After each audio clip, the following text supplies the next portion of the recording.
He once dated a supermodel until she escaped from the closet. He is the most evil man in the world. You're listening to the Truth Shotgun himself, live on the Noir.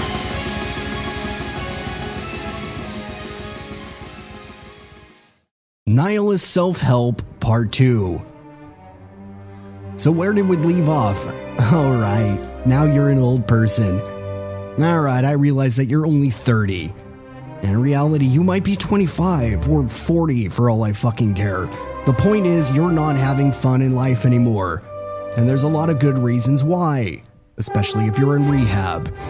Please note that I didn't say Alcoholics Anonymous because anyone who has ever been to one of those meetings knows the truth. Those motherfuckers get down. All the way down, especially if you're packing perks in a pop bottle. Word of the wise, the best sex you will ever have is with an addict. It's not because they're abnormally freaky by themselves, there's just a real sense of urgency you find with someone who's got a bad case of itchy blood. Lord knows they aren't exactly known for their self-control, and I happen to be a grade A hit with sad people. So anyways, there you are! You got a new job, maybe a new car. I mean, not a new car, but new to you. Maybe a kid or 3, an apartment or house you like, and a few work friends that you connect on some banal level with. For the first time, things are finally starting to look up, and really this is the way it's supposed to happen. Now, you move out of mommy and daddy's house and enter the workforce with no one really trusting you because, you know, the whole men's room thing at Denny's. You get a little older, learn a few more skills, a few life lessons, make a few connections, memorize a few corporate lines, and poof, all of a sudden, potential employers can finally expect you to not mainline on the general manager's desk right in front of his secretary, Victoria. Finally, you have something of a roadmap. Kiss a little ass, shake a few hands, learn how to tie a double Windsor, learn a few Atlas Shrugged references for your boss Pam who just turned 45, show up for the holiday party and start drinking there instead of before you get there. Next thing you know, you have a cat. You weren't really a cat person at first, but the devious little shit grew on you. Maybe you bought some good underwear. Maybe your silverware matches now. Maybe you went to IKEA. You bought furniture that matches somewhat. No more hand-me-downs that smell like Teen Spirit for you.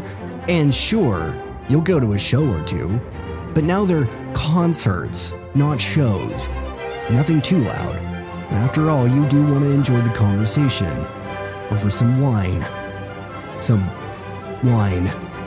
Oh God, there's the real proof that you are dead as fuck inside, drinking wine. And there, my friends, is a reason why Jesus hates hipsters.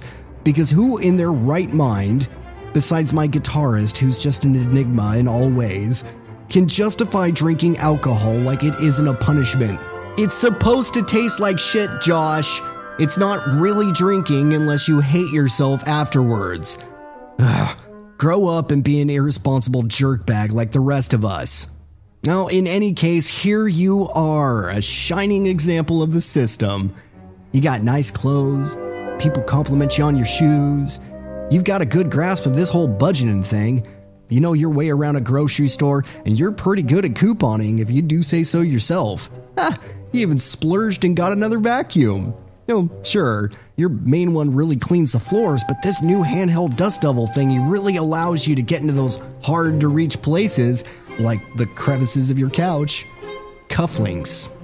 You probably have some of those. And maybe you're trying a vegan diet of some kind. Well, not like you're super dedicated, of course, but animals and stuff. Gotta save the planet. Oh, there's some hand sanitizer around here somewhere. Maybe watch a little news, you know, keep up on things. I wonder what's up with the Middle East. Gotta monitor my 401k, of course. Pick up some hand towels later, air fresheners. That's the good shit. Next thing you know, you are firmly entrenched in the trimmings and trappings of adulthood. Oh, sure, adulthood sucks. this isn't what I signed up for. Blah, blah, blah. Yeah, you'll whine and complain on Facebook just like everyone else about how much being an adult blows. But there you are on the weekend going to a nature park. To be with other adults who are going to a nature park. Admit it. You love the safety and security of routine. You'll bitch, moan, and complain about it on the internet, but you mainly do it because it helps you find common ground with other people your age. It's how you distinguish yourself from all those young people. Those self-entitled twats who do nothing but fucking party and drink and do all that stupid shit that you used to do. That maybe you wish you were still doing. Are you proud of yourself? Are we proud of ourselves? It's time for the second secret that self-help gurus don't want you to know, and I will tell you this for an absolute fact: if there were any justice in the world, the following secret should land several millionaires squarely in a prison cell. But it won't, because there is absolutely no justice in the world. The second secret is this: change the surroundings and you change the person. It's all about reprogramming those knowns and unknowns. No, not those ones. Not the ones about your terrible childhood and irresponsible dating habits. We don't care about those. We're talking about the behavioral traits. How much fun you have and the ways in which you have it. We're the system, and we need system folk. Good, solid, trustworthy people with good, solid work ethics. All of them with neckties and cufflinks and ironically bad sweaters for the Christmas party. We need people who will watch the Colbert Report and understand the finer points of dress casual. We need responsible voters and people who think voting matters even though they say it doesn't. We need people who can pick up a shift on Saturday, who will buy albums instead of downloading them illegally. We need people with Apple accounts, Apple products, and Apple stickers on their Apple products. Business cards, and white elephant gift exchanges. God damn, we need more Bed Bath & Beyond in our life. You ever walked into a church and felt really uncomfortable? Maybe sat in those hard-ass pews with those strange people wearing suits and ties and just felt out of place? Military people, what was your first experience in the military world like? Strange outfits in a state you've never been in what effects to a penal colony with people screaming at you constantly? Anyone ever walked onto a car lot only to be surrounded by glad-handing necktie fuckbags who unceasingly compliment you with a barrage of nonsense? How about merrily walking into the workforce, where some pencil-neck douche or Jenny with the weight problem can passive-aggressive the fuck out of you for forgetting to slide your time card on a lunch break? It's the oldest trick in the book and the absolute holy grail of marketing. Take someone against their will and put them in a completely new set of circumstances where they are forced to either fend for themselves against an overwhelming majority or assimilate, to find a sweet escape into the oblivion of anonymity. You know it. I know it. Because we're all there. And most of us were there right around the age of 28 when we finally realized that there were consequences to our actions. No, not those consequences. I'm talking about the workforce rigmarole. The inescapable, progressive, come-to-Jesus moment where you slowly begin to realize that if you don't get your shit together, you will end up someplace bad. Someplace on the side of the proverbial road, with all the other people who never seem to make it anywhere in life. In short, you won't be a success. And you want to be a success, don't you? To be respected by all the other neckties. Oh, sure, you want to party, but you have work in the morning. Oh, sure, you want to go meet new people. That's more of a weekend thing.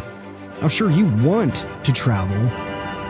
You should really start to chip away at this mortgage you have. I'm sure you want to enjoy the teensy precious slice of time afforded to you in the universe, but laws. Here's a riddle for you.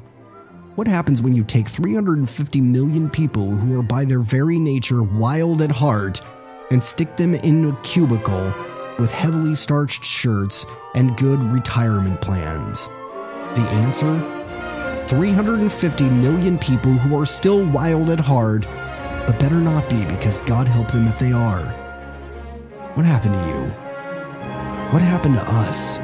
God damn it, we used to be crazy. We used to be fucking insane. We would party all night, fuck all day long, and then slip away into a drug-addled craze filled with strange faces and devious activities. We would start fights, light fires, raise our fists, beat our chests, and bang our heads against the prison walls of our own mortality, and sometimes we would even do it successfully. Life was our birthright. Humanity was our battle cry, not our condition. Our expiration date was the very next moment, not 40 years from now when we're too used up to enjoy our pensions.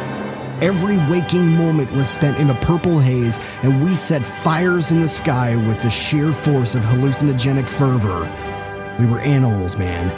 Fucking animals. I am a collared werewolf. I have no fangs or claws, but I have fancy suits and ties and lots of driving laws. I am a beast of burden, left with memories of howling at the moon. It's what I need. And you know what? If this is what adulthood looks like, fuck being an adult. This has been another episode of The Noir, hosted on www.doomtownradio.com. Our background music for this episode was movements 3 and 4 from Beethoven's famous Symphony No. 5, once again performed by the Seoul Philharmonic Orchestra, with Chung Myung-Whun conducting. I'm sorry, I'm never going to get that right. Until next time, I'm Fox Wilde, aka Nihilist Youth. Now go fuck yourself.